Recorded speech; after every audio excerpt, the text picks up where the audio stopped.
Please join me in welcoming our appraiser panelists for today's appraisal checks and balances panel discussion. First, I'd like to welcome Mr. Michael Perron.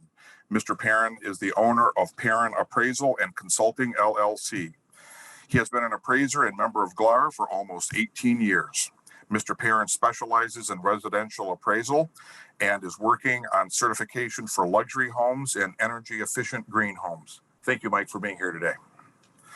Our next panelist is Beth Graham. Mrs. Graham is in her 38th year of appraising. Beth was Women's Council of Realtors State President in 2004. She was Realtor of the Year for 2010 and Greater Lansing Association of Realtors President in 2016. She is currently serving on the Michigan Realtors Board of Directors for District 7 and is Vice Chair of the National Association of Realtors Real Property Valuation Committee. Thank you, Beth, for being here. Our third and final panelist is Doug Petroff. Mr. Petroff has been in the appraisal industry for 30 years, and his focus and experience is in the residential field. The areas and coverage of his work include single-family residential, investment properties, vacant land, consulting, divorce, bankruptcy estates, and individual requests for homeowners and realtors. Doug has served on numerous committees within GLAR and currently holds the position of 2023 President-elect. Thank you, Doug, for being here. Please help me in welcome them to the call today. We will be taking questions from people online and also from you here today. Please raise your hand so that we can get over to you with a microphone so that not only everybody here, but everybody at home can also hear your question and hear the response. Thank you very much. I want to start out with the first question. Are appraisers realtors?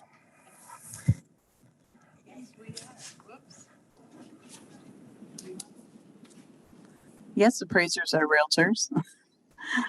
It's a common misconception. A lot of people think we're affiliates, but we are realtors. We are a member of the National Association of Realtors, and therefore we have to abide by the Code of Ethics and professional standards and all that, and then all the standards that we have to abide by for our own profession. So be nice to us, please.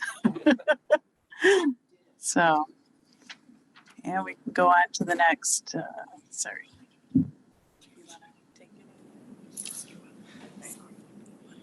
I think Beth covered it quite well.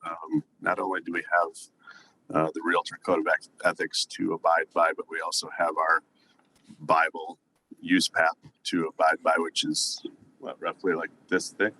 Yes.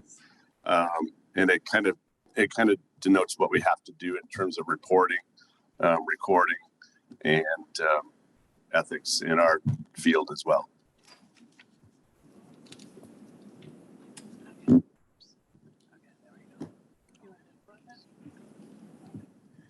So in Michigan, where there are four levels of licensure. This is just some general things we're going to go over first. So there's a certified general who can do your farms, your commercial properties, anything that's complex. So a lot of times people will call me and say, can you do a bar? Can you do a commercial? Nope, I'll refer you to somebody that can. And certified residential, we are all certified residential. We can do FHA, we can do anything over $1 million that we feel that we're qualified to do.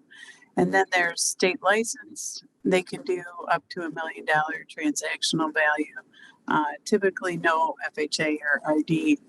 And then a limited license. So if you were just starting out, you wanted to be an appraiser, you take 40 hours worth of class plus another 30 in use PAP.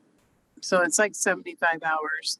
And plus, yeah, and then you got to find somebody to train under to get all your experience hours, which typically is the hardest part of the job.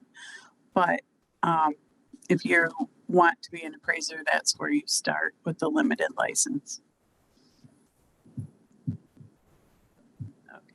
And that's all on top of having a college degree as well. Right.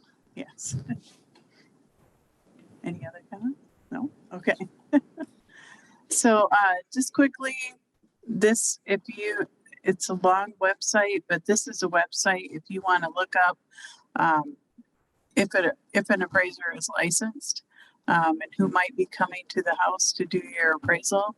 So the first one is the state of Michigan website, and that is for anybody that even has a limited license. Now you can go to asc.gov, and that would be anybody that has the higher licenses, like state license, certified residential, and certified general. You're not going to find your trainees on the ASC website. So it's helpful to, I know, in Lansing, we get a little lax with checking out who's going to be coming to your property to do the appraisal, but these are helpful websites to just do a little double check and see if that person is actually licensed or where they may be coming from. Any other comment? Yeah, I have a comment on that. Well, most of you know the local appraisers here in town and have dealt with us quite a bit. If you have a unique property or something outside of the area, say you're going to, like, you have a friend who wants to list a cottage up in, Boyne City or something, there are ways, including this list, to go about finding. That's where you'd probably go to find another appraiser, or you can contact one of us. Sometimes we know people that we've gone through classes and stuff with that we'd be happy to refer. Or I've given also people, you can go to the Appraisal Institute website and you can search appraiser in your area. And a lot of times if you need something more commercial aspect, industrial stuff like that, you can find MAIs and SRAs and people who will specialize in those certain products. But these are all different resources if you need to go outside of your area to check or call your local appraiser and ask for any references they might have. And one of the guidelines we're supposed to follow is we have to be competent within our geographical area. So, although I know the Kalamazoo area, that was where I was born and raised, I'm not going to go there and do appraisals because I haven't lived there in 30 years. I'm going to stay here. This is the area that I've worked in for the last 18 years, so I know the Lansing area. And one other thing, I think we'll just touch on it fast. There's a new product out there called, it's a desktop product where they send out a property data collector, and then an appraiser sits at a desk someplace and works up that appraisal after the data is collected. So those people aren't or they're usually not licensed. They might be an agent, but just do your due diligence. Google that person that they say that's going to come to the property, and go that extra step for your seller to make sure you know who is coming to the house. So and have your seller present. You have a question? Can you if you find out somebody is doing an appraisal like that and you don't want that at your listing, can you request an actual appraiser to come out or not? Well, if it's the buyer that is getting financing, typically you can't have any say in that. You can ask, obviously, and raise some concerns, but if it's your listing, you can't interfere with the buyer's financing product. We've already had a situation here locally where this happened. It was brought to the attention of the board of directors, was it 2 weeks or a month ago, regarding someone wanting to gain access into the property that was out on parole. And that was, luckily they did their research and stuff like that before, and not that anything would have happened, but just precautionary sake. It raises concerns not only on your end for safety and whatnot, because you don't know the appraiser, but it also is very concerning to us because according to Fannie and Freddie, is supposed to quicken things. We all three disagree on that. When you have someone going into a house that's not you, that can't see what what you're looking at and you're relying on pictures and comments to form a final conclusion on that property in terms of value, there's a lot of liability then that hangs on our end. And so we don't like the product. And just to know, if you have like show and go on your listing in Flex, you know, I say get rid of the show and go. I know it's easy, but you need to really vet who's going to be coming to the house, because you are in charge of that seller. You know, they're trusting you with their home. So anyways, enough of that. Okay. And here's a website of just some helpful tips. The first one, that link is on Flex, on your homepage in Flex, and that deals with finding your subdivision lot sizes. The next one is efanniemay.com, and that answers a lot of questions on what we have to abide by and what for repair wise and all that. And then the next one is HUD.gov, and that is the documents that we have to follow if we're doing FHA or RD in regards to repairs and property condition. So, everybody get that? And here's just a quick screenshot of all the useful website links in Flex, and that's got your subdivision link, and it's got a link for the Ingham County land rates that we'll cover in a minute, and then the tax rates too. So it's very, very helpful. I go there all the time. Any other? Okay, now we'll get an evaluation. So do you want to go over that? Sure. Knock it out.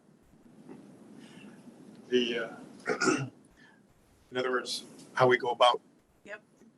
Okay, so we're often asked, how do we go about finding our comparables? And the first thing that I do is I look at the exact neighborhood, where your house is located, what the borders of that neighborhood are, and what has sold. Doesn't matter what kind of style, doesn't matter how large, how small, how old, how young. I just get a good feel of what's being sold in that neighborhood. So I know if it's a hot neighborhood or not, or maybe we've all seen the houses that are about 5 to 6 years old in the neighborhood where everything was built in 1940. So, you know, you got to know if yours is a one-off or if it's just like the rest of them. And then after that, I'll narrow my field down. Generally, we use about 20 to 25% larger, smaller, 15 to 20 years older, newer. And we try and bracket the subject property as much as possible so that we're coming at the house, the subject, from all angles to determine its value. Houses need to be similar. I'm not going to use a 100-year-old two-story farmhouse when my subject is a 1960s range. It makes no sense. The people that buy ranch homes generally don't buy 100-year-old two-story homes. So you want your comparables to look alike or similar. And then on top of that, I'll go and find what has sold very recently. A lot of the lenders like to see a trend. They want you to put your comparables in sale order. So your oldest is number 1, your most recent sale is number 5, 6, or 7, so that they can get a trend and see what the market is doing, which is a very helpful tool for us too.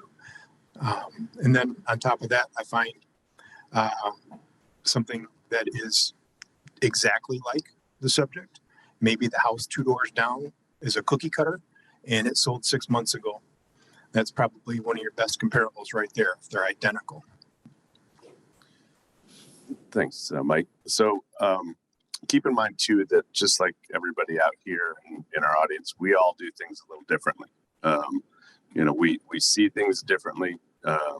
We look for our comparables differently. We square footage is sometimes slightly different. Mike and I could go measure the same house and we might be, you know, a couple square feet off. Just happens. but when we're searching comparables, and I guess in speaking, let's take this to your end of it. When you're searching comparables and you're looking for a house, to maybe think like we're thinking, there are criterias that, while it's a suggestion where we stay, through some of our lenders, like, oh, we don't want anything over 3 miles or whatever. That's not necessarily always holding true. For unique properties, for specific properties, sometimes you have to go outside the area.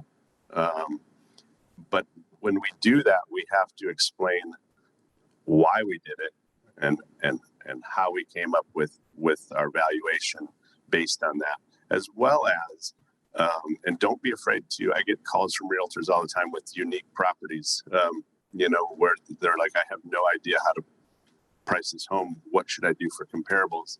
Don't be afraid to go back in time. It's probably the easiest way to go back into a neighborhood and research into your market, or within that market, your submarket, where valuation or the trends have gone in terms of either appreciation in value, or in a market we were in 15 years ago, a decline in value. And that's an easy adjustment to do through Flex, where you can see, this neighborhood has improved or increased 1% or 2% or 6% a year, to apply then to that house you're looking at. And there's certain situations where we do have to go back in time, because when you're looking at a unique property or something like that, and or a unique neighborhood, and we all kind of know certain neighborhoods around the Lansing area that are very unique, have homes that sell word of mouth a lot. I can think of two that you're basically, there's not a comp anywhere to be found. And so you have to maybe go back in time, and it's an easy adjustment to apply when you're looking at, like for instance, I did a study a while back, a quarterly stats from 2022, and let's take the Lansing market, because that was most similar. So the median value in quarter 1, 2, 3, and 4 were as follows in the Lansing School District. I'm going to round it so I'm not boring you to death. 113, quarter 2 is 135, quarter 3, 134, and quarter 4, 129.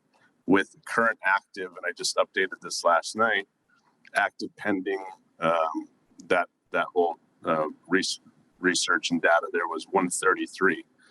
And what we're seeing though, and what you can see on this, is you got the days on the market that dropped significantly in quarters 2, 3, and 4. And then now the days on the market are up to 69. So, when you talk about, the national media talks about the housing recession we're in, I don't know if I fully believe that in the Lansing area. That looks pretty stagnant and flatlining to me right there, with 135, 134, 129, 133. That's pretty much nothing's moving up or down, which is a good thing. But in terms of our valuation, I think Mike hit it, pretty close there. Like I said, we all do it differently, but and when we're looking at comparables, we start with the most common comparable that we can find, and with as many similarities to that property as possible. So I'll just give you a story of a property I was working on yesterday. I shouldn't say I work at night. So is a simple ranch in Mason on a crawl space. So I'm searching for other crawl space properties, because that's a big, big deal. So, and in our MLS, it's really not that easy to search for crawls and slabs and all that. So I just did basements under 100 square feet, and I found some crawls. So I had 2 good comps that way. And then I just looked for other similar features. And then I went one by one through all these sales, and I found some more crawls that had the basement. Somebody had put an error. They put like square footage in the basement when it really had a crawl space. So that's where it's always make sure what you're reporting is accurate, because we really rely on good data. So anyways, I found 2 comparable sales with a crawl space, similar 3-bedroom ranches, and then my third was similar in every way, but it had a basement. And then I put in a 4th that happened to be in the same subdivision that was a similar estate type property. So it all ended up rounding out to a very close final range of value. So it's kind of like you look for the closest features, and then it's like, okay, that's all I have. I'm going to go to the next, and then the next, and then you'll end up in a close range in the final. So that's my little story. Do we have any questions out there of that process, or no? I'm going to add to Beth's comments there, because I do think it's vital and very important and crucial on our end, but it's also very important on your end as well, when you're lack of information, lack of pictures, lack of comments within the MLS, where you're trying to do a CMA on a property, and if all you have is the front picture of the house, how are you to know what the inside looks like with no comments? And you're going to rely on that house to hang your value on to your client. And it's no different with us when we're trying to, look at this 90s, 1992 story, 3-bedroom, 2.5 bath house that maybe is period dated. How are we supposed to compare apples to apples when we can only see the front of the house? And that really helps us out, but it also in the long run helps all the realtors out there, because now you've got good data to rely on, where you can look at properties as well and determine, is this house comparable to mine, or are the upgrades different, and where should I price my house out? So the pictures, the comments are very important on both of our ends, and it just helps our industry as a whole. I have a question. Yes, Wanda. Once there's a home off of Tecumseh River, and it was a ranch.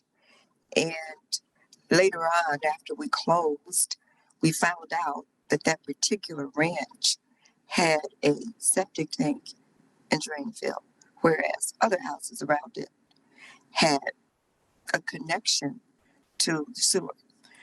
My question is, when you're doing comparables, would you compare a home that has a well and septic to a home that is connected to public water and public sewer?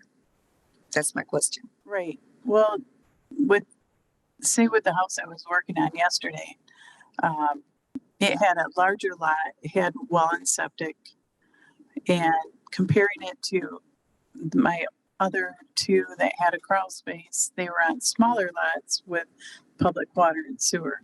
So I analyze, what the site value is for the 2 different properties.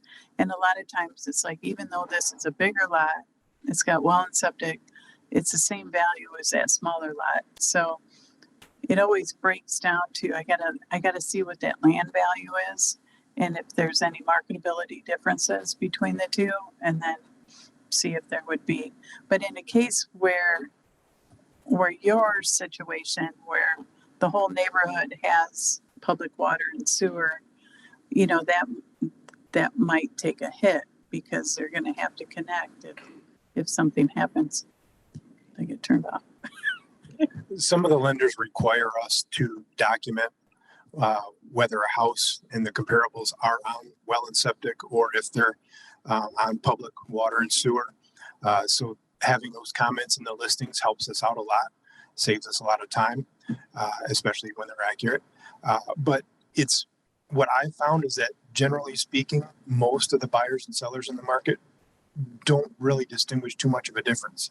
Some people do like to be in the country. They know, well, I'm in the country, I'm going to have well water. If you want to live in a subdivision near the city, you're going to have sewer and public water. So it's kind of a give and take on where people want to live. So I think we got I passed a bunch of slides, but they were basically on picking comps and picking similar comps. And then Fannie Mae has done away with, like, you have to have them within 10%, 25%. They threw away, adjustment wise, they threw away all those type of guidelines.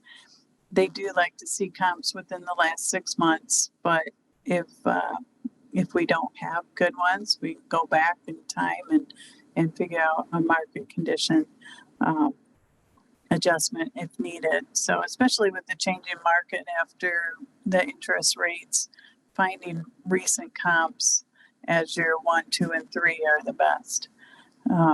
And the slide up right now is bracketing. Bracketing is basically, you find an inferior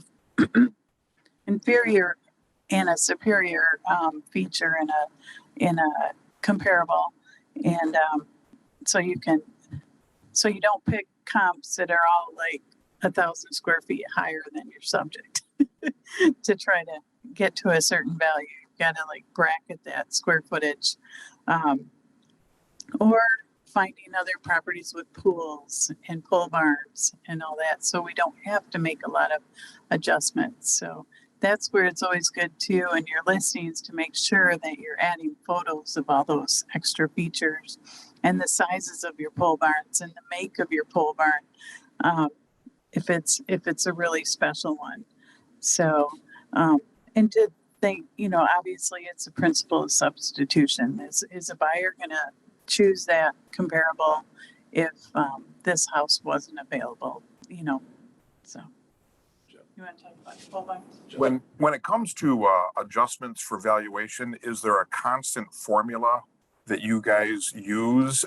And if so, is it based on perhaps also zip code or location? In other words, is a half bath worth more in Okemos than in Lansing? And do those numbers change as the market changes?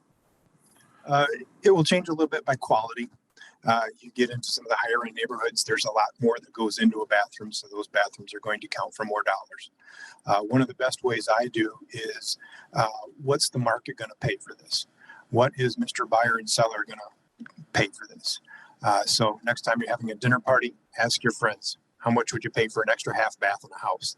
That right there is going to be your true test. The other thing is you can think about it.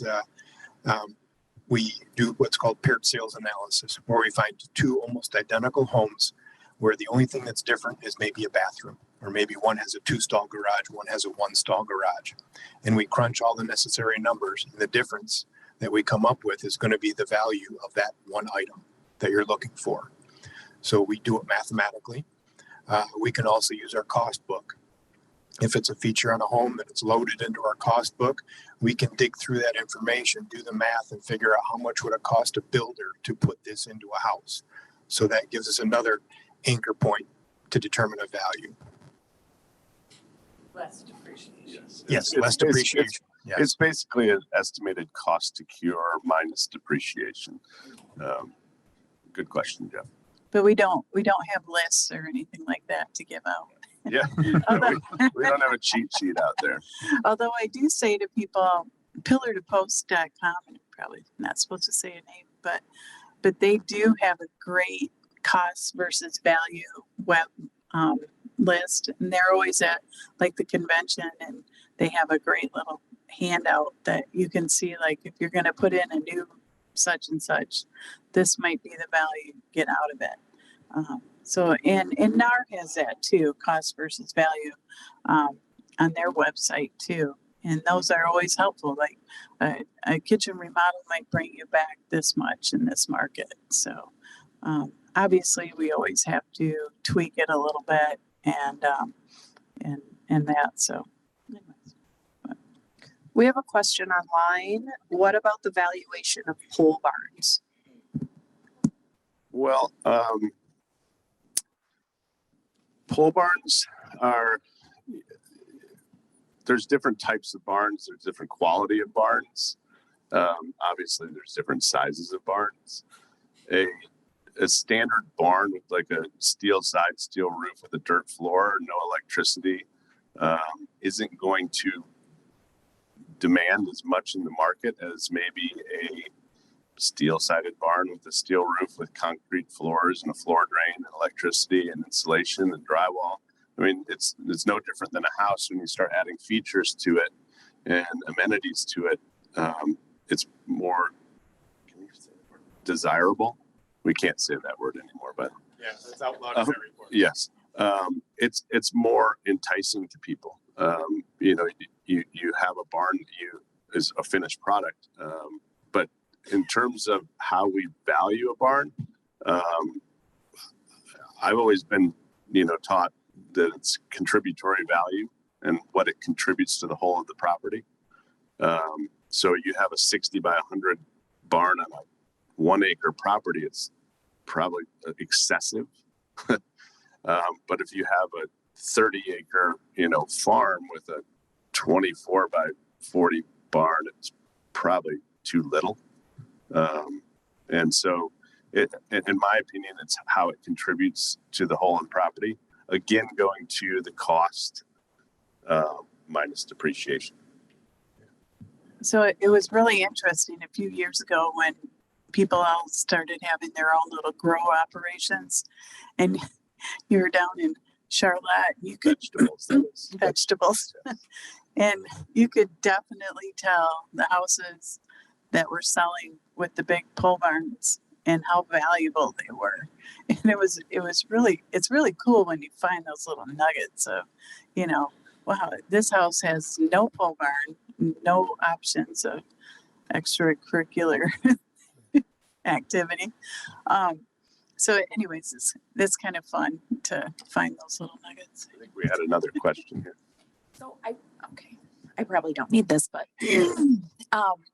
so I think the biggest thing that I struggle with when I'm doing a CMA, this is really loud, is square footage adjustments. And I know, you're saying everybody does things slightly different, but I'm always looking for as close as possible. But sometimes you have a lot of houses that are really, really close, but maybe they've added or they've done a large addition or whatever. So 2 questions. What is typically the biggest difference in square footage you want to see to compare? And do you have kind of a formula? So we don't look at properties like you do and look at the square footage, price per square foot. So sometimes you can see the condition difference, like if it's an estate and it's selling for 100, but all the updated homes are selling for 120. That gives us a good idea of the adjustment. Maybe $20 a square foot. But so there's this thing called the Raderman theory. So for appraising, it's kind of a sensitivity analysis. So we have our, say, comparable sale 1, 2, and 3. We add up the price per square foot and divide that by 3 to come up with an average, and then divide that by the quality of the property. So if it's your average house, you maybe divide it by 4, and that gives us our price per square footage to make our adjustment across the grid. So we don't look at it like you guys look at it, because we're breaking everything down by feature and by paired sales, like to come up with your pole barn or your bathrooms. And so, but I do refer to it like a lot of times you can see that price per square foot difference in a quality or a condition or some other big feature. But it's nothing like you guys do it. Does that make sense? Well, we want Right. to do it similarly to Right. do it so Yep. that we don't come up with, we don't have a problem when it, Right. we want to make sure that what we're coming up with supports a fair appraisal. So that's why I was asking. Right. I No, think it that's makes where sense. it would be important to make sure that you're finding something that looks similar inside, that's smaller, something that looks similar inside, that's bigger, and then let the math tell you where it's going. Do an average, do a median, find out what those 2 numbers are going to give you. And then you've got a rough idea, well, it's telling me 35 per square foot. Okay, so I'm going to add that to my subject to get my marketing value. So And as I clear think as mud. I think one of the parts of your question, before you broke into a musical on the second part, which thank you, that was great, was a range. There's no particular set range. Again, it comes down to more condition, but we try to keep it fairly close. You have a 1,200 square foot ranch. We're going to want, we like to see it right around there. Our lenders really like to see it right around there. The homeowner likes to see it around there. We don't want to have, a bunch of 800 square foot ranches on board when they're like, wait, ours is 1,200 square feet. So we that where it goes back to bracketing. We'll bracket the square footage. In a perfect world, we'd bracket square footage, and that would be it. And the conditions would all be the same. All the amenities would be the same. The views would be the same. But that's a book world, and we don't live in a book world. So sometimes we have to pick an orange and paint it kind of to look like an apple. That's where it goes back to knowing your neighborhoods. If you've been in the area long enough, you've done enough houses, homes in neighborhood A are a lot like they are in neighborhood C. They may be 1.5 miles apart, but the same kind of people look at those two neighborhoods to live in. So from there, that, well, my house happens to be the biggest house in neighborhood A, but I know there's a couple of sales in neighborhood C that are bigger. So I'm going to go over there and find one of those to then use to bracket my subject. So don't always have to look right in the same 5 or 6 streets of that subdivision to find what you're going to use to market your home. You can expand from there. You just don't want to go from St. John's to Stockbridge unless it's absolutely necessary, because now you're dealing something that's way far apart. There's really difficult to explain why you did that.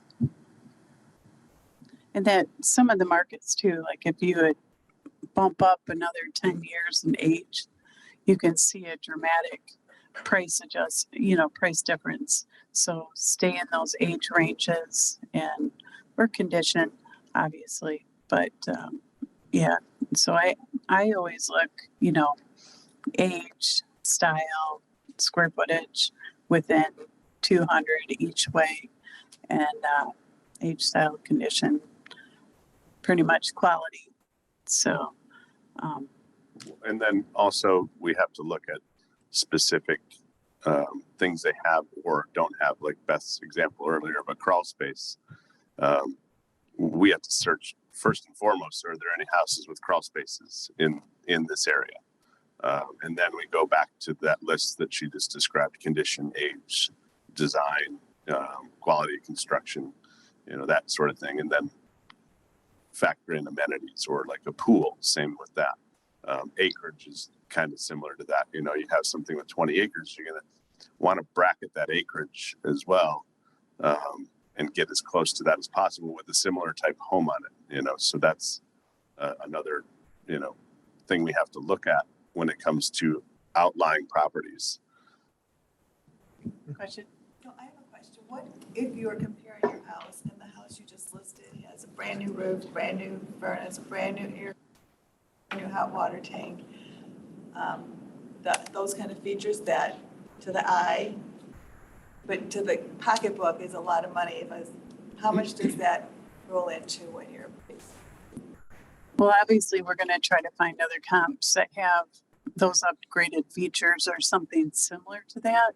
And then, that's where I look at the disclosure statements to the comparable sales to see what they've had done to them and see if there is an adjustment that can be made, for condition. So it just depends on, there's no magic number or anything, but it all depends on those comparables we use. And that's where it's good if every listing says, what's been done, provide an improvement sheet with it uploaded to Flex so we can know and make an accurate adjustment. So I know there's no gold answer to that. Okay, so we have several questions online. Can age sometimes add value, like historic homes in East Lansing, and how would you approach those? I think that just comes down to quality and condition. Yeah. So I don't think age really, yeah, that's a unique way to say it. I think that would come down to character probably, and you'd want to find other properties with similar character and quality. So, yeah.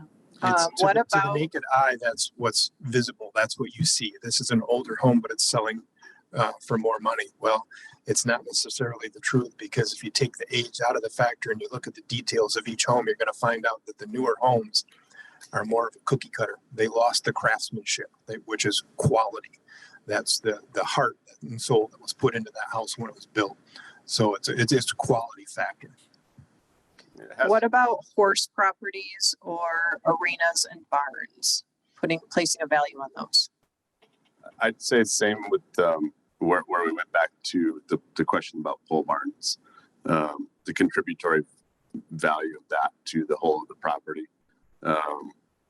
Obviously, if you're looking at a horse, if you're looking at a house that has a horse barn with stalls, a tack room, viewing room, that sort of thing, an indoor arena, you know, certain soil content that's better for the horses, an outdoor arena, all these different things are just amenities that you're going to have to, on our end, we have to try to find something that's a like product, and good luck with that.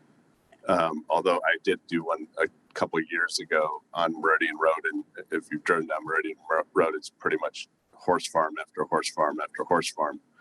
Ironically, there was 4 of them that sold within 2 years on the same street. So I got lucky. But there are a lot of times where the comment about from St. John's to Stockbridge, that might be the situation where you have to go that far to find a like property.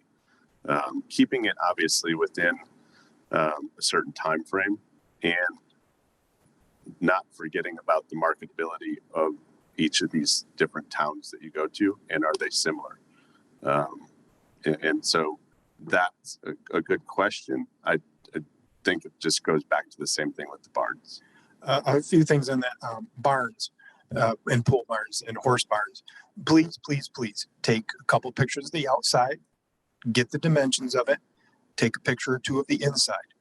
Show us that it has horse stalls. Show us that it has a riding arena. Show us that it has a washing station or a heated tack room, or maybe there's an office upstairs. Give us a picture of that so that we know what has gone into that, and then we can do the math to find a value for it to put into your report, or the report for the lender, and prove the value that you're marketing it at. Those are important things for us. The website, GLAR, you can actually pull up home values, use median home value in St. John's, the median home value in Stockbridge, and there you've got a number that's telling you what the price difference is between those two areas. So if you have to go to Stockbridge to find a house, you know you're going to have to add or subtract something to yours in order to make them equal. Megan, you had more questions? Okay. Okay. So now we're on the reconsider. Yes, Jeff? Do appraisers take into consideration any assessor information such as SEV or taxable value? And if not, why not? I typically don't. I mean, I might look at it, but usually it's very outdated if the person's lived there a long time, obviously. And then if they just bought it, it came up to what they purchased it for. So maybe if I was at the end of my report, I might look at it. I do, and I've got it in the slides. I do look at the land value that they came up with. And that depends on the location, if it's a reliable source. So. If you've got something that's an anomaly, you might want to take a peek at it after the fact. There's been a few instances where I've found they originally told the assessor they were going to finish the basement. Well, money started to get tight, so they didn't do anything to the basement, but now they're getting taxed for it, which means their taxable value and their SEV is higher. So there's your difference right there. None of that was actually done. They never came back out to lower the taxes. So it's good to take a peek at it if you get a strange situation. And we do look at the assessor's records. So obviously, we have to get the parcel number and the legal description, lot size. What I would caution is, and I will usually take a copy of the sketch if it's provided out to the property and double check measurements. And I would caution that on your side as well, because taking that at face value could be a very dangerous thing. We've been out to houses before, and especially with like situations like a Cape Cod, they might say it's a story and a half, but really it's a story and 3/4. And so you're taking, a 1,400 square foot Cape Cod, and it's really 1,600. There's differences like that. Or I saw a situation where an entire second floor was left off. The assessor had it as a second floor. It was reported as square footage as a full 2-story, and it was just a vaulted ceiling to about 400 or 500 square feet. That's a big difference. There's also those homes that look like a 2-story colonial from the outside. You get inside and you've got a 20 by 20 living room, great room with cathedral ceiling. Yet the assessor counted that 400 square foot, 500 square foot difference. When you're doing your math and your pricing and we're doing our math, that's a big difference on the end. And that could be why the value is now lower and you guys are wondering what happened. So like you said, take the assessor's sketch to the place with you, take a tape measure, and just do a spot check.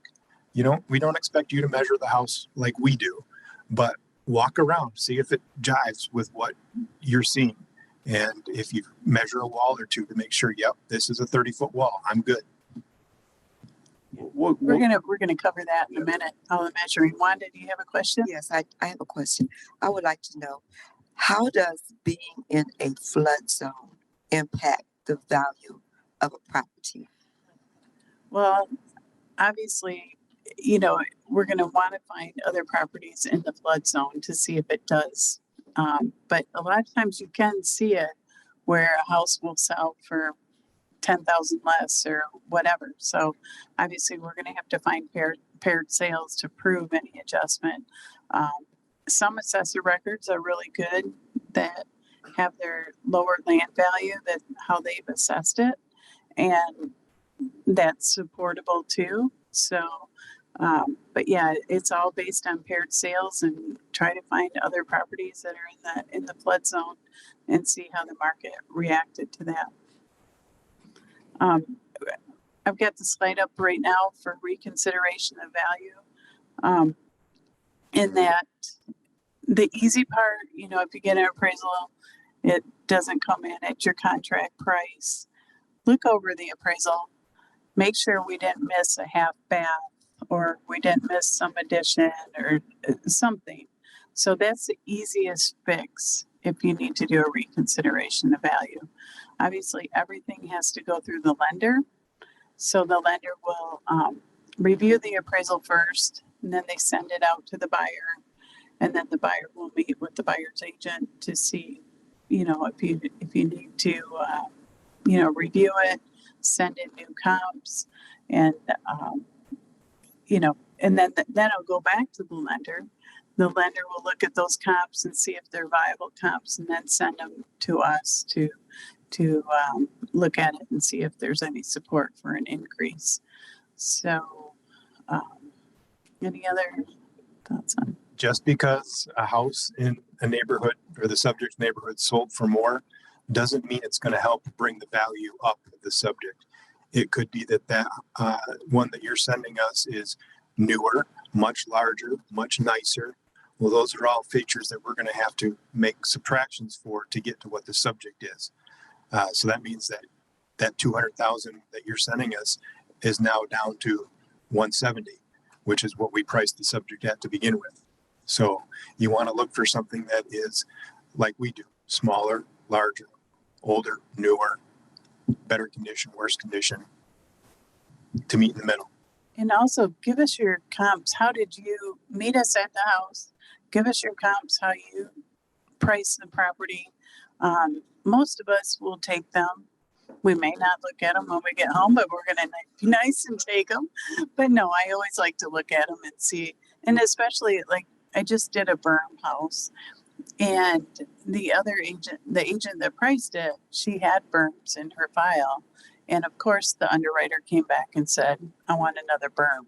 So she had it in her file, and it was in a associate or a MLS that was outside of our area. So I missed it. So that helped my, it's pretty easy fix. But maybe if she had given it to me up front, I might not have had that question. So if you have sales that you know of, because I know you really search hard to price your properties, give those to the appraiser. Here's all the houses with pools in the neighborhood. Here's all the houses with huge pole barns or some special accessory unit dwelling, because I know you work hard to find those, and just share them with us, and it'll make the process a lot easier. Wanda? I have another question related to your opinion as an appraiser on realtors that will say to another realtor that you may want to have the seller to repair this, repair that. They're second guessing maybe something from the inspection report.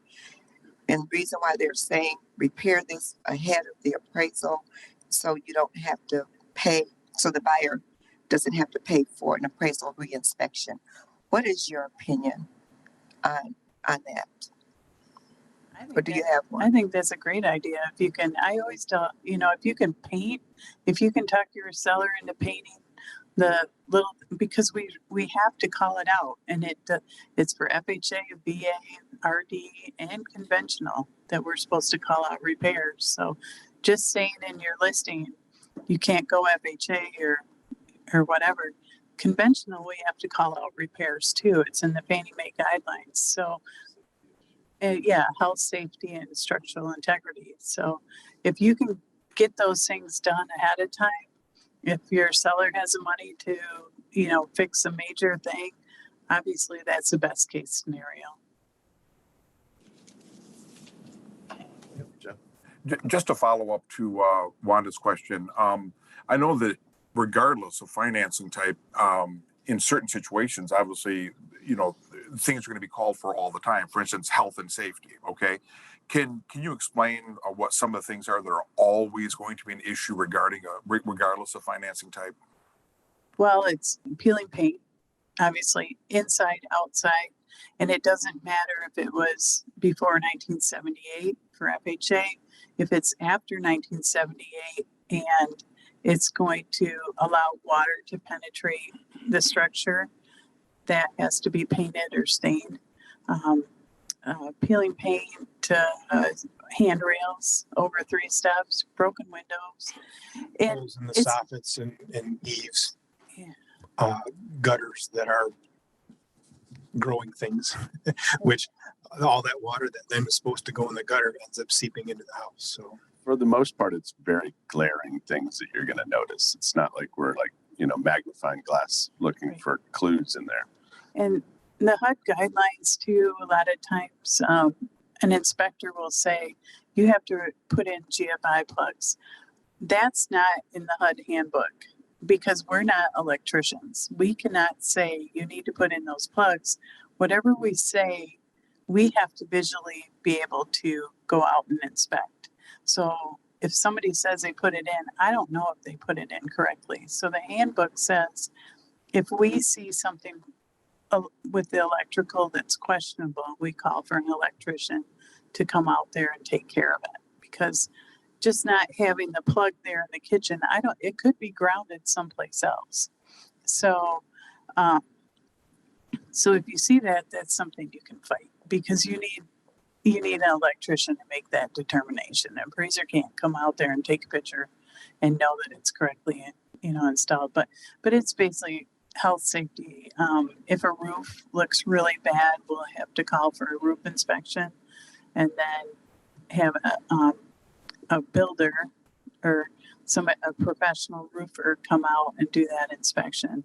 And that's where I always say, if you're going to hire a property inspector, make sure they're a builder that can, if you're going FHA, they're a builder or somebody that's qualified to sign off on that. A lot of the inspectors don't have to be licensed in Michigan, and a lot of them don't have all the qualifications to sign off on the repair conditions. Other things to look for would be exposed wiring, light switches that don't work. You know, you got to have a light switch for the staircases. You got to have a light switch in a bathroom that runs a fan. So if you find it doesn't work when you're walking through the house to sell it, there's something that we're going to find too. We have another question. I just wanted to know, a lot of what you're talking about is like FHA, RD, VA. I wanted to hear what things could potentially be called out with conventional. I mean, I recognize. Exact same thing. So peeling paint? Yes. Yes. It's in the Fannie Mae guidelines. We're supposed to call out these things. Now, it's up to the lender if they want to have the condition, the appraisal, that it needs to be done. But anything we see needs to be reported in the appraisal. And then it's up to the underwriter to say yes or no. Even with FHA, they can say, we're fine with it, let's move on. But most lenders will say, we want it done in advance. It all probably depends on the buyer's credibility. So because say for a wood-sided home, I mean, we don't see tons of those anymore, but we still see some. So if it's an older couple who cannot physically paint and doesn't have the money, especially prior to close, to pay someone $20,000 to paint their home, then we're in a situation where, they can only sell for cash. Well, they don't have to paint the entire house. It's more scrape and paint. Yeah, but if you have a certain area where the sun beats on it, it's facing south, and around the windowsill, you've got some peeling paint, a scrape and paint on that portion, like Mike said, to seal that up so that you're not getting infestation or water in it. That suffices. Is there a way to it's not the whole house that needs scraping and painting. It's just a certain portion of it that's been beat by the weather a little bit harder. That's where you have to negotiate with the buyer, I guess, and figure it out, or sell for cash, sell for less. I've had a couple cases where the buyer says, don't worry about it, I'll take care of it. And they go over on their evenings or weekends and do the painting in that forum because they're the one buying the house. It doesn't cost the seller anything. It gets done. So we're the eyes and ears for the lender, obviously. So if they get this house back to them next year or whatever, and it's still peeling paint, they're going to have to paint it, or they're going to have to do something. So that's why we need to alert the lender. And say you're in the city of Lansing or someplace that for code compliance, the city's going to hit you for a bad house that's peeling really bad, and then it's going to cost you more, or cost that buyer. So it's just all things it's a bigger picture that you've got to look at. So, but the old wives' tale of it's going conventional, you can have a swimming pool in your basement. It's like, no, we still have to abide by the same guidelines. It's got to have structural integrity and marketability. So if it affects the marketability, we definitely have to say it. So let's move on to the next slide on land value. Okay, so a big question people always ask, how do you come up with your land value? Obviously, we're looking at land sales and calling the equalization department and running a search of sales. If you've got a really unique piece of property, talk to your assessors, talk to your equalization department in that county. They're usually very helpful and, you know, in finding comparable sales for you. Do you want to touch on it? You want to go next? Yeah, one thing, it's a case that I came across 4 or 5 years ago now. A 3 to 5 acre parcel being sold on a country road. And one of the marketing comparables that the realtor picked was in a high-end subdivision that was a 2 acre parcel. You're dealing with apples and oranges there. If you're selling a piece of land in the country, you want all of your comparables to be similar to that. If you're selling a subdivision lot, you want all of your comparables to be similar to that. So don't mix those up, because the land value is going to be much, much higher when it's in a high-end subdivision. It may be the same size parcel, but the value is different. Yeah, that goes for, you know, a lot of different types of property as well. It could be if you've got a mostly wooded parcel, you're going to want to try to find more comparables with more woods or wetlands on them. Same with agricultural, 20 acre agricultural parcel or 40 acre. You're not going to want to compare that to a wooded recreational parcel. It's just not the same. The buildable lot, you know, portions of that might not be the same, and all acreage isn't the same. A price per acre in a certain area that's maybe, you know, on average $6,000 an acre, that lot might only have, in that 20 acres, might only have 15 tillable. The rest is wetlands. The wetlands aren't 6,000 an acre.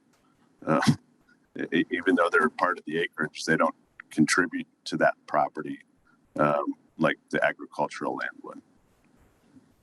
So I have a BS&A thing where you would find your acreage and your what the assessor thinks the lot value is. Now, if you're dealing with your rural properties where there's a lot of acreage sales, a lot of times these assessor land values are pretty spot on. Clinton County is pretty good at it. Some cities have the same land value for every single property, Leslie. So it doesn't really mean anything. And the city of Lansing's are pretty out of touch too with what market is, but it's just an idea. If you're in a new subdivision, you might see the land values being what everybody paid for their lot or very close to it. And if you've got a slightly larger lot, you can see the difference between your comparable sales. So that might be an adjustment. So it's just, I always look at that, and it's kind of an easy thing to do. We also use these land charts from the equalization department. This is Clinton County, where they break it down by township and tillable land, you know, wooded acreage, swamp. Your first building site is typical, like they've got the first building site for 1 acre is 34.5, with every acre on top of that another 4,500. So in my experience, it's pretty spot on. So based on a research of land sales over the last couple of years. So, and then did you get a picture of that? I can email it to you if you'd like it too. And then the next one is the Ingham County land chart. This is in Flex in the tools, page 2. So, and that gives you your tillable, your auxiliary, your woods, and your wetland. So a lot of times I use these numbers for my adjustments for acreage if I can support them. Any questions on that? So we have a couple questions online about land. How much value would a well and electricity add to an undeveloped 40 acre parcel?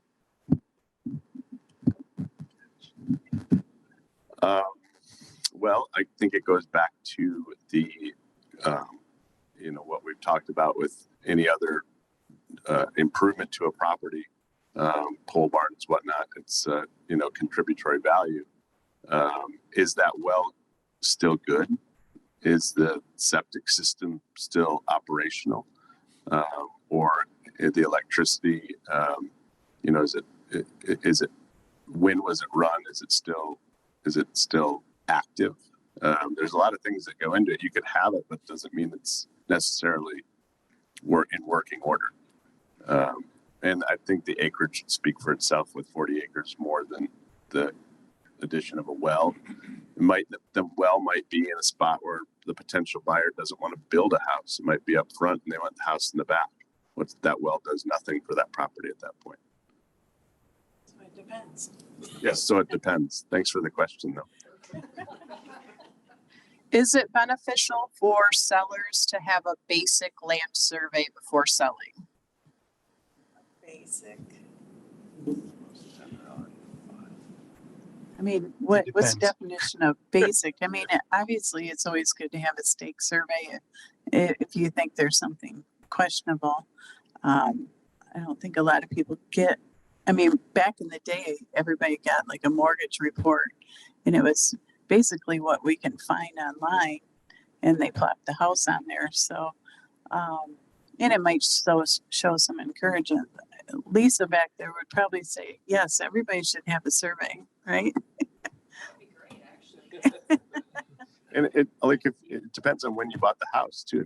If you had purchased the property, if we're not talking vacant land, or if it even is vacant land, and in that mortgage report 5 years ago, you had a survey, nothing's changed as far as unless you added additional land or something, nothing's really changed. So that could probably suffice in that situation. It's I always helpful if you have a survey to upload it to Flex so we can look at it, or if the property has easements. Lisa's saying no. Well, I mean, you can put in a barn or a fence Right. or a shed, and things do change. And Yeah. if you're gonna cover for encroachments, then yes, you would want one. I think do it on a case-by-case basis. If you take a look at what the assessor shows the dimensions to be, and you can pretty much pick those out by looking at the property, and then look at what could be a problem. Well, that neighbor's pole barn is awfully close to what I think this line is. Maybe we should get a measurement to make sure it's the proper setback. Or we think we own that stand of nice oak trees back there that we might want to take down, but lo and behold, it's on the neighbor's property and it's not part of yours. So, look at what the assessor shows, look at what you can visually see and determine. Just because the owners have been mowing a stretch of lawn for 30 years does not mean they own it. It could belong to the neighbor, and the neighbor just let it go. So, Any other questions? No? Okay. So this is what we've been saying mostly the whole time. It's good data, review the assessor record, does a sketch match the house, and don't try to find that assessor for that township. A lot of them are very reasonable, and they'll send you the whole file right away with their sketch and a lot of good information. Does the sketch match the house? Ask for old appraisals to see what that square footage was, and have the sellers fill out an improvement list and upload that to Flex so we can make condition adjustments if we need to. Surveys, building plans, have them lay out the building plans for when we come. That's helpful. HOA docs. Once the property is sold, you have room to put sold comments like no commission was paid to the buyer, or why the concessions were so high. They put in a new septic, or they had to put in a new roof or something like that. That's always really helpful. Wanda? Yes, I just would like to say that unfortunately, you cannot rely on the sketch matching the current house. And the reason why I say that is I had a situation where the inspector says to the seller, so to speak, you need to either tear down that garage or you need to fix it. So the seller says to me, well, I'm just going to tear down the garage. So I say to the seller in an email, you should have a survey before you tear down the garage. The seller says, well, the sketch from the city shows that the garage is on my property. He tore down the garage. Well, back in probably the late 70s, the seller had sold the garage to the neighbor across the street, and it was never recorded. The seller, because he had deep pockets, he ended up having to buy the house that was across the street from the garage that he tore down. So you cannot rely on the sketch from the city, and the city will tell you that it's your fault because you did not get a survey. So I want to just mention that. Very, very good point. And all of us will see a lot of times the city is very slow to update their files. So it'll be old garages and everything. And that's where it's good to say where, like if your square footage is different from the assessor, put it in the notes, you know, or put in, if you're using one of our sketches and put it in Flex, you know, this is where we got our square footage. Because sometimes it's really different. It's like, how did that, you know, we need to explain why everything's different and doesn't match public records, because we're being reviewed on several levels and mostly by just computers. And if we don't, you know, answer it down deep, we're in trouble. So anyways, so a lot of these extra pages here, we're kind of running short on time. Just like I said, if you have HOA docs, let us know. We need to know the fees. We need to know the legal name of the HOA. We need condo docs, all that up front, and so we can complete our appraisal. So whatever you can get from your buyers or your sellers right away, that's really helpful. This is the condo docs that once you list a condo, make sure you get this form from the lender so you can get this filled out right away. And so it's smooth at the end, and the property management company fills that out, because we are supposed to have that at the time that you give us the appraisal request, or at least by the time we send it in. And then this is an area on the third page of the appraisal where we check the HOA information. Just going through this stuff fast. This is a seller questionnaire that you can just have your seller sit down and fill out. This is a year that I remodeled the kitchen. This is the year I did the bathroom, and any other important stuff. And you can just pop this into Flex Docs too, and it's super helpful. Going along with the sales, if we've scheduled an appointment to go to view a home for the appraisal, you don't need to shoo the seller away. It's okay if they're gone to work. That's fine. We don't necessarily need them there, but you don't have to shoo them away. It's just fine if they're there. We can glean a lot more information about it. I myself, single guy, works from home. It's just me and the dog. So it's nice to see another friendly face each morning. Well, and honestly, the sellers know more about the house than we do. We're only there for a short time, and they've been living there. They know the improvements or things that may be right or wrong with the house, and it's nice to have that conversation with them. Do we talk about quality and condition? Yeah.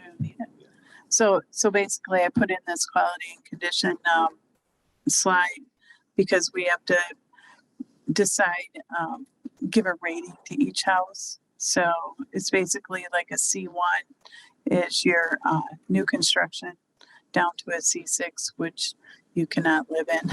It's not habitable. So most houses, I would say, range in the C4. They're just a normal build, but you know, we have maybe ones, couple C1s in our, or not, no, I mean, C1's new construction. Sorry, I'm up. But C2 would be like a flip, or a house that's maybe under 5 years old. C3 maybe under 20 years old. We all have it in our mind, probably what rating. Yeah, something that's been updated. You know, it's going to obviously no different than the age of the home. It's going to change the effective age. It's also going to change your rating. You know, so when you have a house that's maybe built in the 90s that has a brand new kitchen in it with, you know, granite counters and quiet closed cabinets and that sort of thing, obviously those weren't around in the 90s, or at least the quiet closed weren't.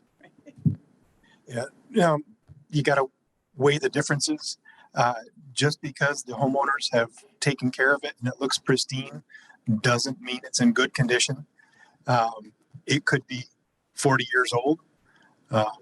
I did a house in the West Side neighborhood, and the mint green tile, the Pepto-Bismol pink tile in the bathrooms, the aluminum cabinets, or enamel cabinets, I should say, in the kitchen, did not have a scratch or chip in them.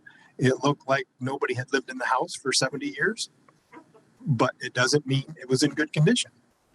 And I'm going to add something to that too. When it comes to an improvement like the kitchen or bath, yeah, we're getting onto that next. So this goes right hand in hand with it. No, just because a house looks nice or the kitchen's in good shape doesn't necessarily mean it's been updated. If you want to find out what's going on out in the world, look at some pictures, go to Home Depot. You might see Erica or myself there. We seem to frequent that a lot and see each other. Go to these places, go to Lowe's, go to Menards, look online and see what updated really is. Look at pictures of houses that have been updated on Instagram, whatever. Just because, you know, it looks nice doesn't mean it's necessarily updated or renovated.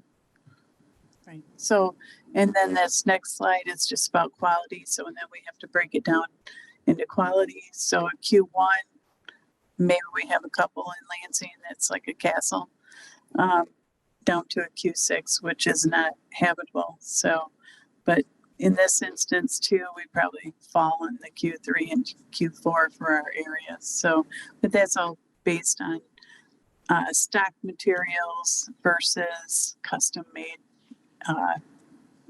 cabinets and all that stuff. So we do have a we question. have a question. So if you have a C3 and a C4, they're identical homes. What does that do to the value? Well, it all comes down to what they've done to the inside. I mean, it could be $20,000 in improvements, a new kitchen versus an old kitchen. So if we can pull that condition adjustment out by the price per square foot that it might have sold for, or the cost of a feature, less depreciation. So it, Okay. Same thing with the Qs here. Probably. yeah. Yes. And again, that I'm going to go back and we will all agree. Pictures, please.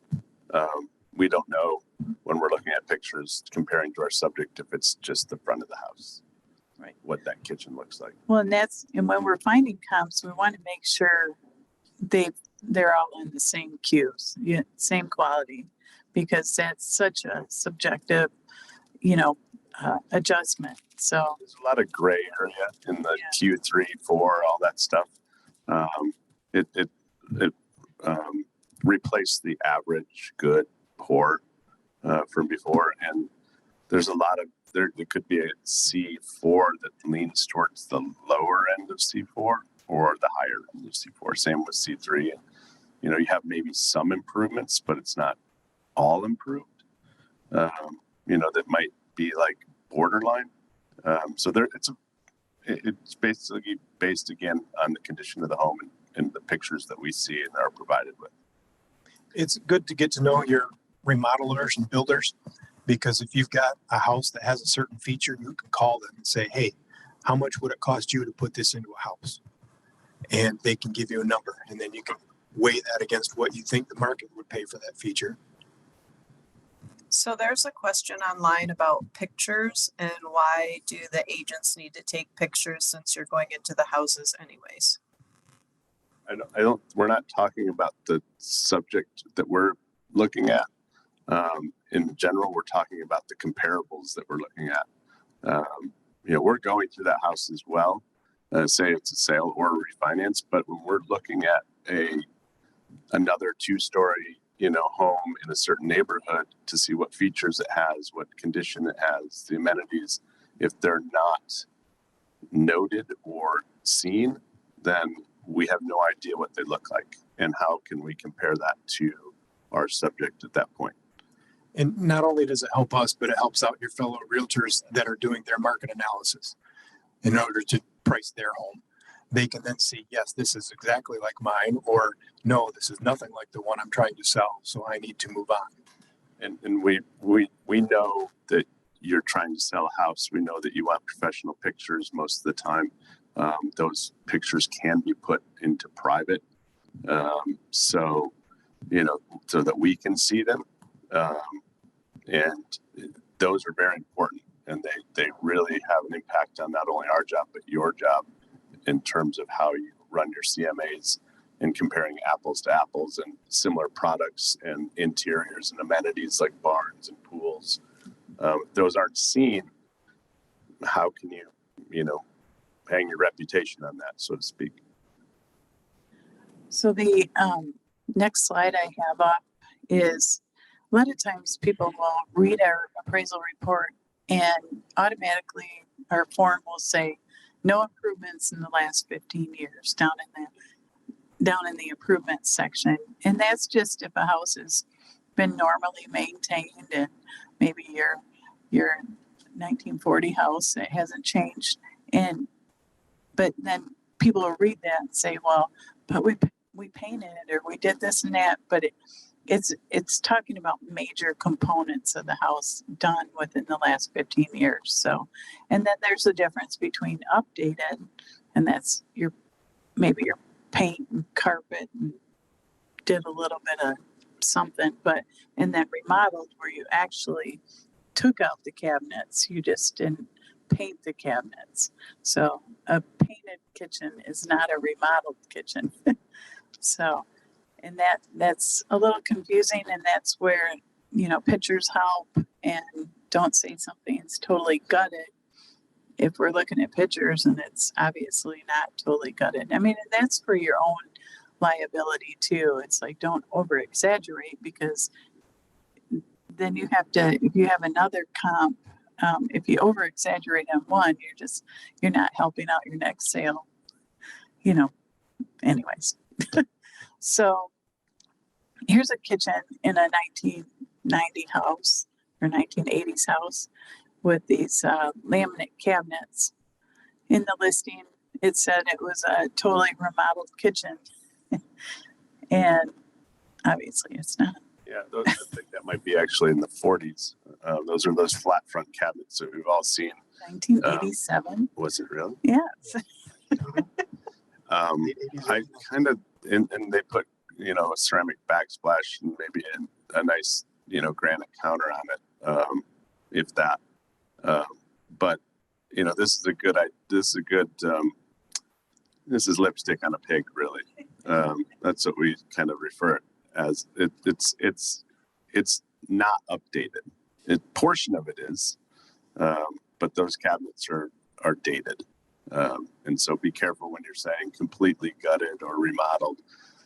You could say new granite counters and ceramic backsplash, and that still is an update. It's just not completely remodeled. And your sellers don't necessarily know that. They think they remodeled it, even though it was just the backsplash and paint. So that's when they say we remodeled the kitchen. Well, you're looking at those cabinets and they haven't been. Ask them, so what all did you do? And then put those in your notes. And then that way you can explain it in the listing and say that it was actually updated with countertops, backsplash, paint. Right. And then, so this photo is actually new cabinets in the same style of house. So this would be an updated kitchen because it's got the new cabinets. Now remodeled means you like totally gutted something and changed walls and all that. So, but it's just kind of an example of what is new and what isn't new. So.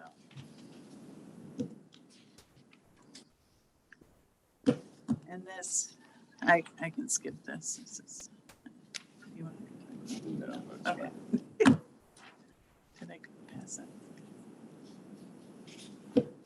Okay. Do you want to talk about manufactured? Okay. Manufactured? Do you like them? Go for it. No, I don't, but that's okay. okay. Manufactured homes, important things to note about them. One is how to determine if it is a manufactured home. There's a lot of homes on the market that were built on site by a contractor from the area, but from the outside, they look a lot like a manufactured home. The way you tell is you go inside and you look at the underside of the home itself. Go into the basement, look in the crawl space. Does it have a steel frame? The photo that's up there now, you can see the steel I-beams that the house was built on.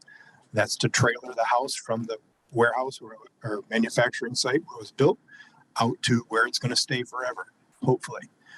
If it's got that steel undercarriage, it's a manufactured home. At that point, you need to look for two other things. The next slide here shows the HUD tag. There should be two of these on your standard ranch home, one on each opposite corner. One should be labeled A or number 1. One should be labeled B or number 2, depending on the manufacturer. That again tells you it was a manufactured home and it meets the guidelines that manufactured homes are supposed to be built by. The third thing you need to look for is this sticker that's up on the screen right now. That should be either in one of the kitchen cabinets or in the master bath cabinet. If you've got a seller or buyer and they've got this in the home, tell them if you ever remodel the home, save this cabinet door. It's very important for us to have because we have to jump through a lot of hoops to get this information to put on our forms if it's not in the house. But that again tells you who made it, when it was made, in other words, how old it is, what standards it was built by, and what features went into the home when it was originally built. So those are the most important things to determine if you have a manufactured home or not. And then the valuation, we have to compare it to other manufactured homes. And we can drive miles, but that comes back to making sure you list the property as manufactured in the MLS so we can search for it. So, but we do have to find other manufactured homes. There is a difference between a manufactured home and a modular home. Now, they're both manufactured in a sense because they're both built in a factory, but the word manufactured is different in this case. Manufactured is built by a different set of standards. They can use thinner walls. They can use thinner materials. They can use lower grade items. A modular home is built to the exact same standard as Joe Builder down the street is going to build a home on your site. It's done in a factory, so there's no weather delays.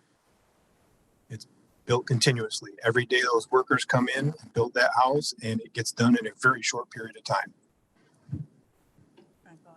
Modular. So in a modular, you're going to see these stickers, which they're going to have it. You're going to have the silver usually or a blue sticker next to the data plate. And the data plate looks a little bit different than the manufactured. And this is typically under the kitchen sink. So if you kind of walk into a ranch out in the country and it's like, is this, what is this? Always look under the kitchen sink.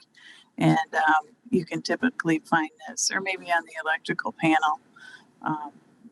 But with a modular, we can compare it to other stick-built homes of similar quality. So, but the manufactured, we have to use manufactured comps.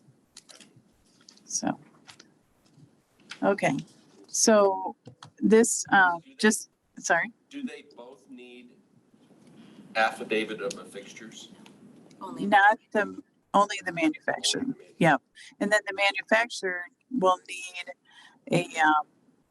a structural engineer's inspection too if you're going FHA or so that'll be an extra cost too for your buyer or your seller, whoever.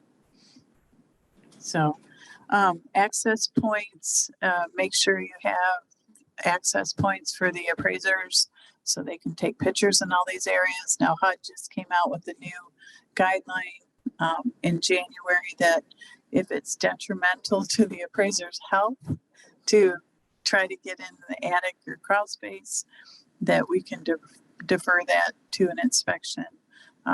Because some attic accesses, you know, if they're over 20 feet or whatever, it's kind of scary. So I think it's a liability thing, but still, we do still have to take pictures in all of these buildings, so we need them open.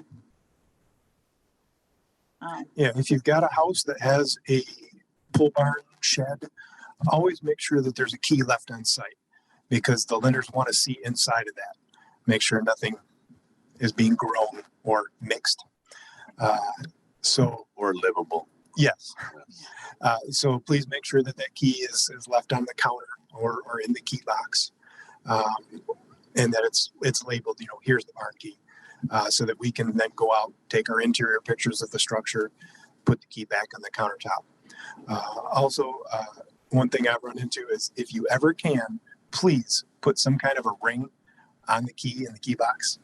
I have had a case where I fumbled it on a very cold day, and it went through the cracks on the front porch and was now in a crawl space that deep, and there was no way I could get to it.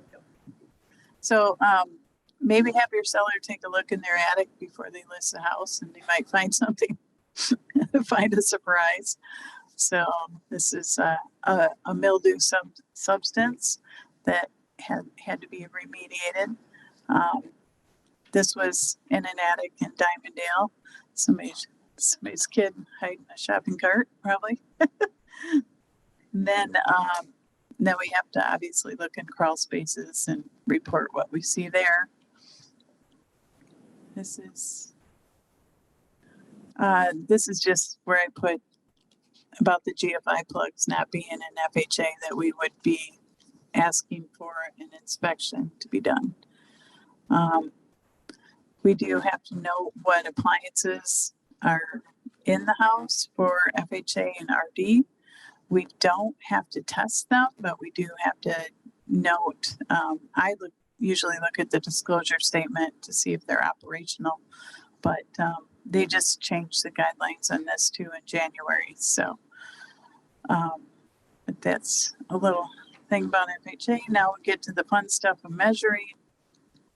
As of April 1st, April Fool's Day, they made us all go to a standardized way of measuring for ANSI, which most of us did it that way anyways. The only thing that changed pretty much is the second floor, where now it has to be a minimum of 7 feet across. Let me see where. Yeah, 7 feet by 7 feet, and then you measure down to where it drops to the 5 feet. So if it's less than the 7 feet in the middle, and it's all livable area, we can take that square footage, and it's not going to show up as a 1,200 square foot house. Now it's going to show up as a 900 square foot house in the appraisal. And then we take that extra 300 and we put it on a different line in the grid. So they changed our reporting guidelines. So if you ever look at an appraisal and say, why is this only 900 square feet? It's because you didn't have the 7 feet on the second floor for a span of 7 feet. And you still have to have like the heat and the egress. Finished product up there. But again, 7 feet at its peak in the middle, down to a 5 foot knee wall, if it's a Cape Cod type situation. Right. There are tricks to this. You could have somebody measure where 5 feet is on your body, like on your shoulder or something, and kind of does where it kind of comes down. There's laser tools. Most of us have them.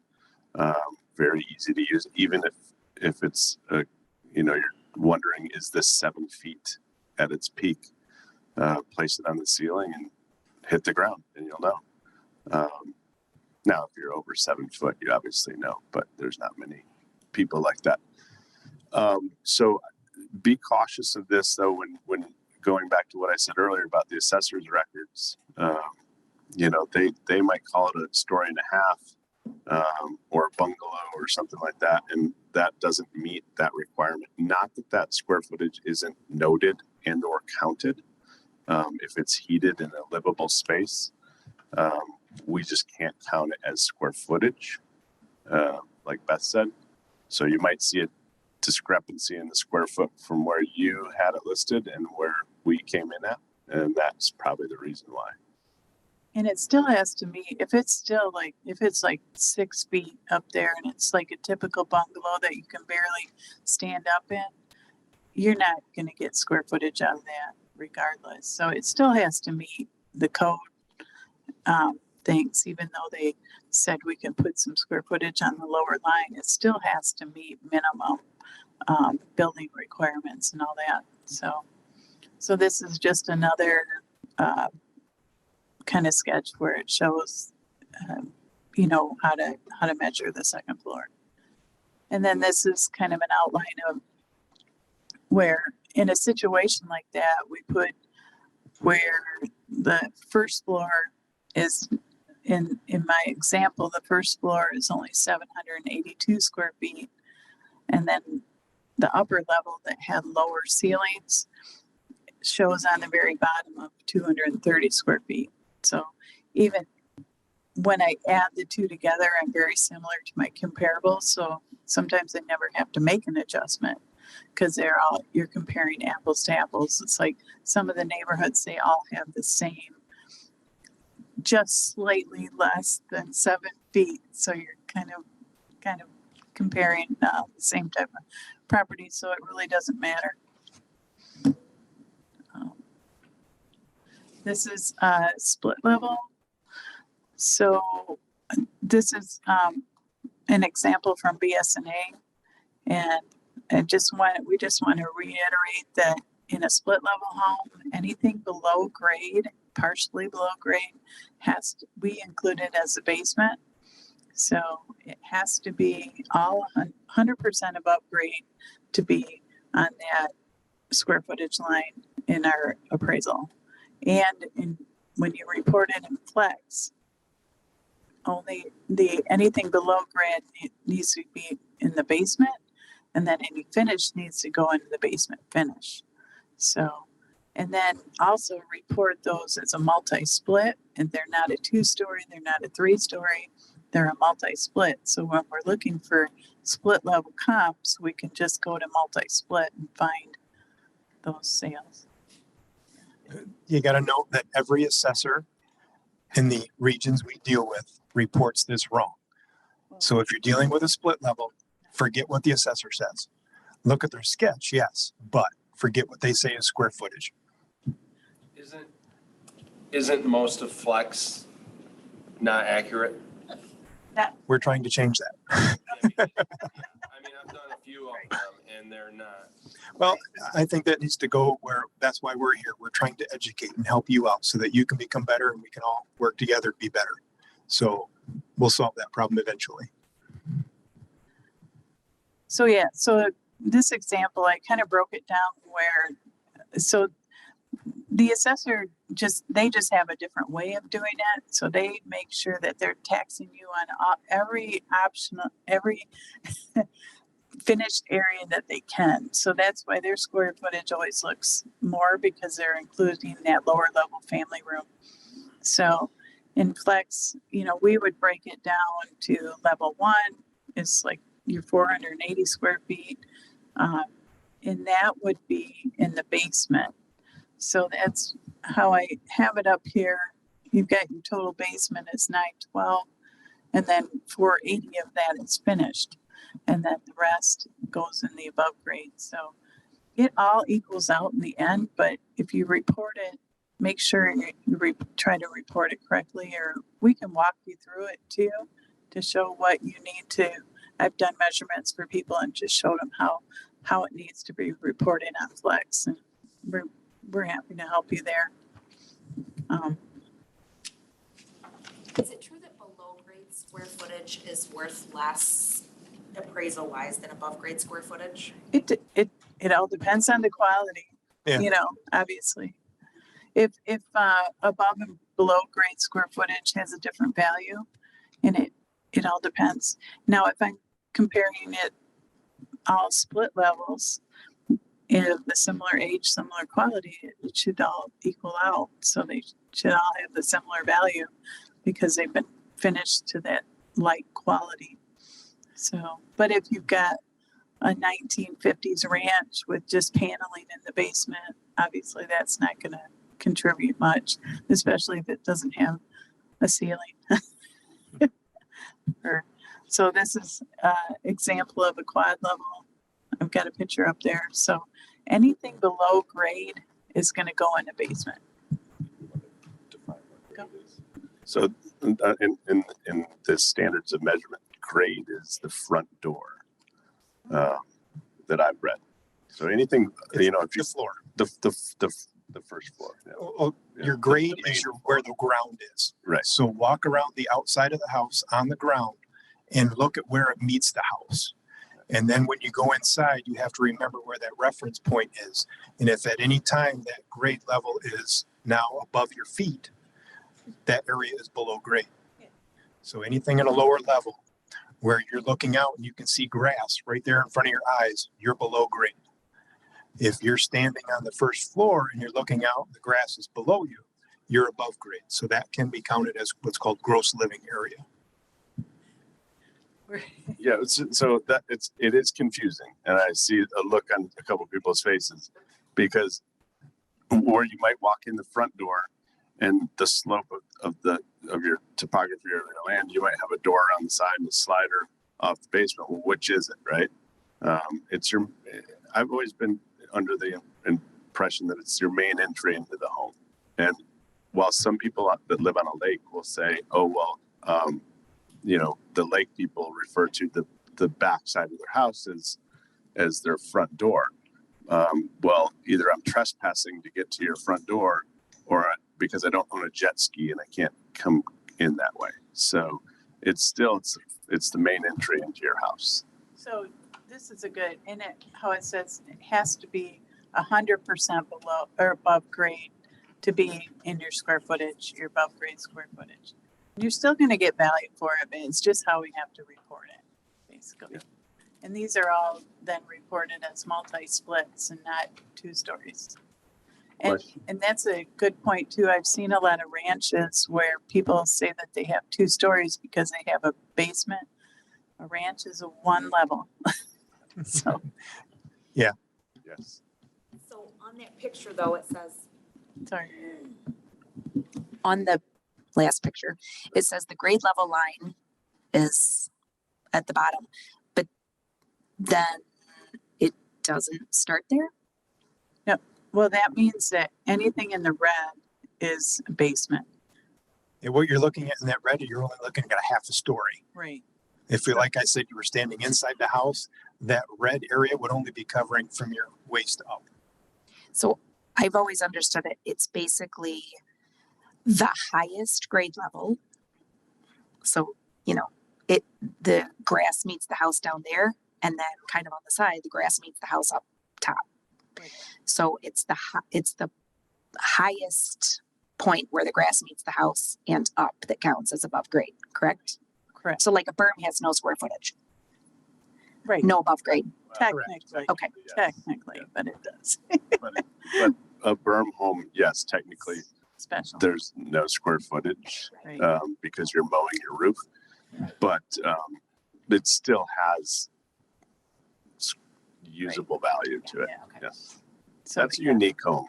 And I will say too, when you find a unique home like that, maybe print it out, whether you're using it or not, and you're looking for comparables, print it out and put it like in an oddball file or something.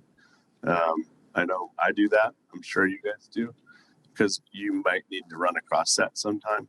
And so when you have something, even if it's 5 years ago, there's not a lot of earth berm homes around, so you can reference back to that. It's a good practice just to have those crazy geodesic dome homes in, and you never know. Yep. This is just another, this kind of gives you an idea of, there's an area above the entry level that is open. So when we do our measuring, we take out that foyer square footage, that's a 2-story foyer. So that's sometimes why our square footage might be different from the assessor, because they don't know there's open areas.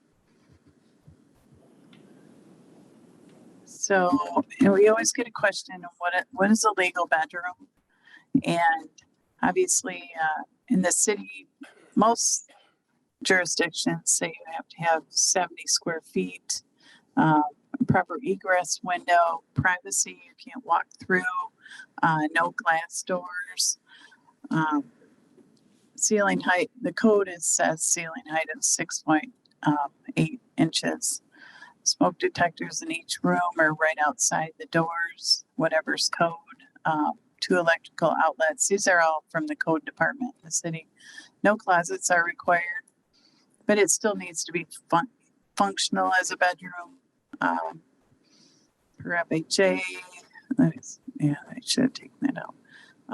FHA says to follow code, so they do say you should have smoke detectors now.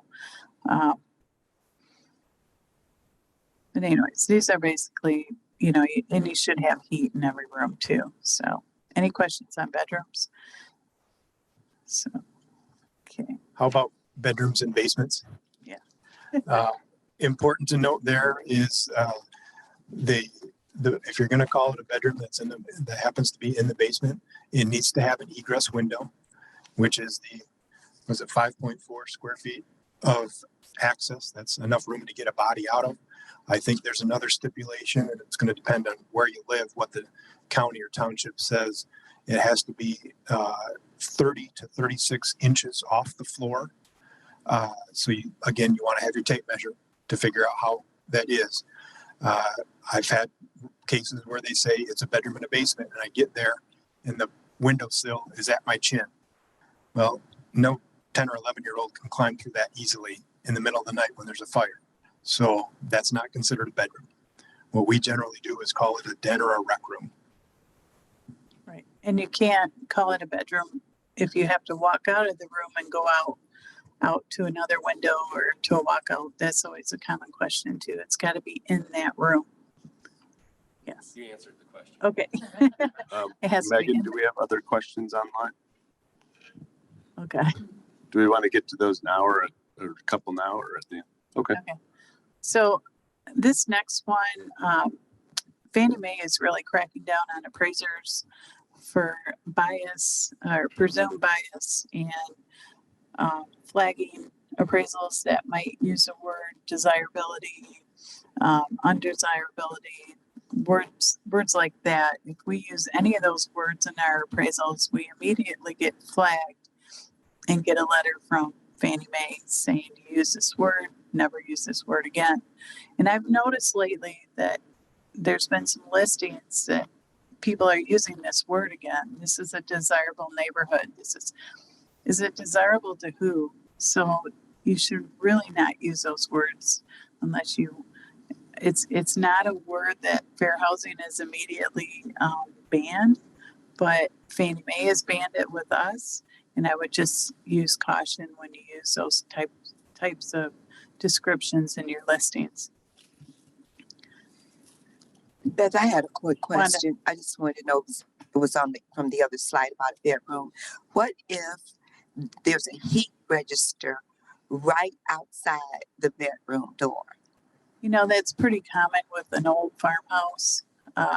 So a lot of times it's okay if it can adequately heat. I have had somebody maybe come out and do an inspection of the furnace to see if it can adequately heat that second floor, but the second floor does have to have heat to it. So installing an electric baseboard, hardwire unit, suffices. So, but sometimes I leave that up to a actual heating contractor to say if it's adequate.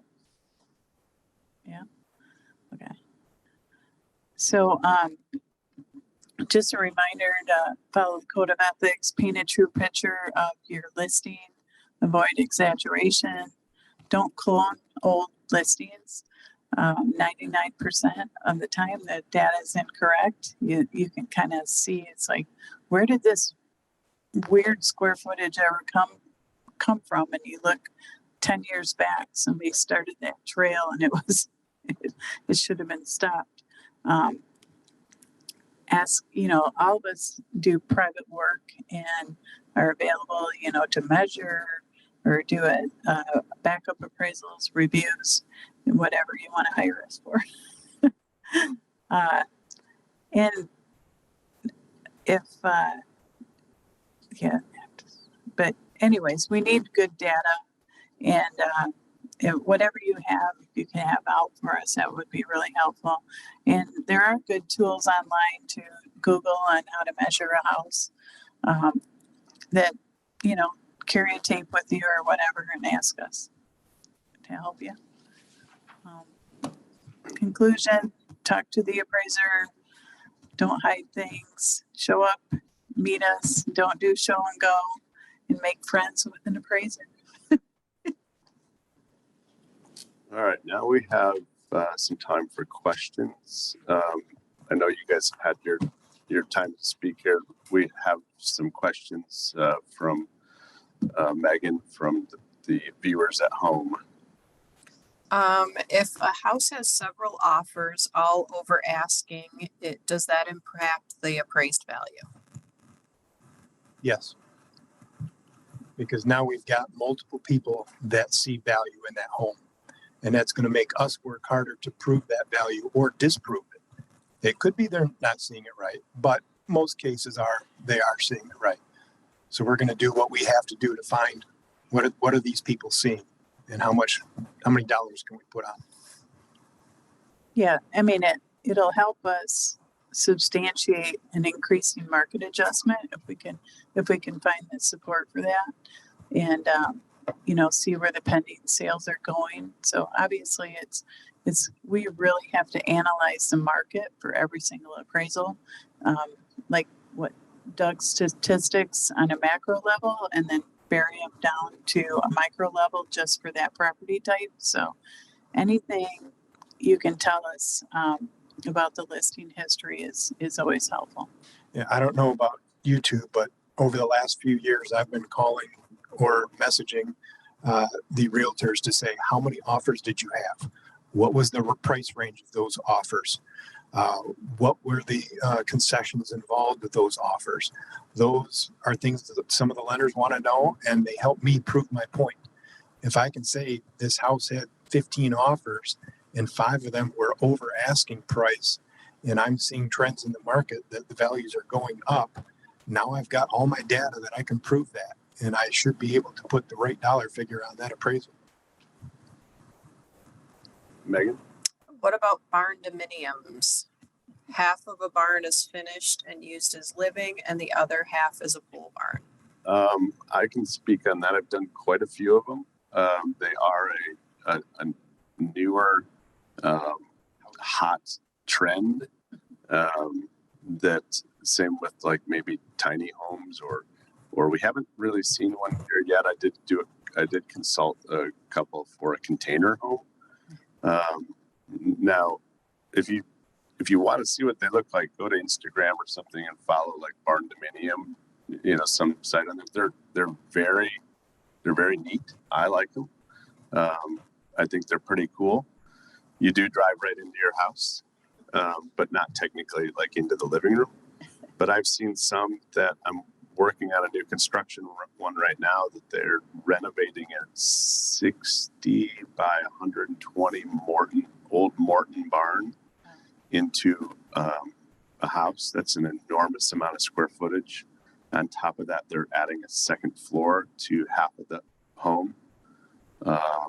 So you're talking a house that's got, an extremely high square footage count on a slab. But it's heated floors. I mean, some of these are very intricate. They've in-floor heat. They've got steel roof, steel siding.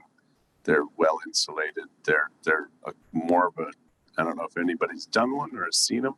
They're a little bit more trendy. out there, but not all lenders are gonna back it. And or think it's a property that's, going to stay around. Yeah, that's where it's important to note it is a barndominium in your listing, whether it's public or private comments, because you may have a buyer that wants to work with a certain lender, and that lender does not do those type of homes. So, Okay, any questions out here? We're about to wrap things up here. If you didn't get your question off online and or answered, feel free to contact us. We'd be happy to answer your question. We have one more. Just a quick question. I know sometimes when I'm running comparables, I also like to see what the competition is going to be by taking a look at active listings. Mm-hmm. Do you guys do that as well? Absolutely. And Yes. and it's required in a lot of our appraisal types too, to provide an active or a couple pendings. And FHA, that's part of the new FHA update too. They kind of let us slide the last couple of years, not having to have all that because the market was going up. But now our appraisal reports, they want active and pending again. And that was a big thing once the crash. We had to see where's the direction going. So, yeah. well, that's what's important for you when you're listing a home is take a look at what your competition is going to be. And if everybody else is over $200,000 in your little neighborhood and you want a quick sale, shouldn't you be down at the bottom of that? Maybe those homes have been on the market for, 60, 70 days when everything is selling in less than a week. Now you don't have competition because everybody else overpriced that house. Well, we thank you for listening to us babble up here today. Again, if you will stay after for a little bit, if you guys have questions, and anybody online who would like to reach out to either one of us for any questions, we're available when we are. Don't forget your forms to turn in, I guess. I'm doing all Jeff's announcements for him so he doesn't have to. Yes. Okay. So thank you very much. We appreciate it. Yeah. Thank you to Michael Perron, Doug Petroff, Beth Graham. We appreciate your expertise in sharing it with us today. A couple of quick announcements, and we will wrap things up here. First, want to make sure that everybody knows that we would like to see you at the presidential inaugural next Thursday. That is on the 23rd. Between 4 and 6 p.m. Here at the association. Join us in welcoming our incoming leadership, celebrate the 2022 committee achievements, connect with fellow members, and enjoy some food and drink. Again, that is next Thursday between 4 and 6 p.m. here at the association. Also, some things to put on your calendar, some upcoming industry updates.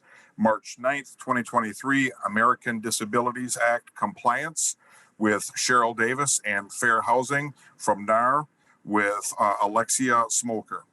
On April 20th, Diversity, Equity, and Inclusion with Matt DeFanis. I've heard Matt speak. He's excellent, so make sure you put that on your calendar as well. Also, May 18th, Legal Review with Jared Roberts. Again, put that on your calendar as well. Also, if you don't know how to check where you stand as far as your continuing education credits are concerned, please visit cemarketplace.net. cemarketplace.net and get an update of where you stand so you can make sure that you keep track of it. Thank you very much. Have a great day, and we'll talk to you soon.